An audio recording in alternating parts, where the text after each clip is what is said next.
Hi, this is Lena Shea and Iowa Mom, and I have something quick and easy for even beginners to make. It's oyster stew and super easy. This is all it takes. You open a can of oysters. I happen to have whole oysters, but you can use pieces.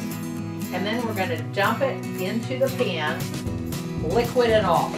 Turn on the heat. We're going to have it at a medium-high temperature. And we're going to let that cook for about 2 minutes.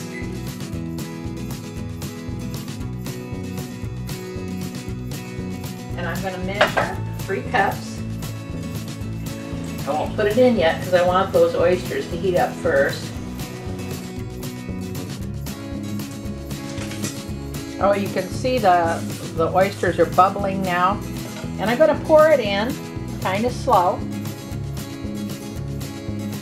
Not real slow. Whoops. Try to pour it in the pan, why don't we?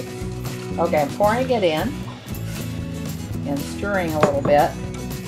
And if you're ambidextrous, it works better. Okay. I'm going to add a pat of butter. And that's going to make it richer yet. I'm adding about a 1/4 teaspoon of Worcestershire sauce. That will add some good flavor.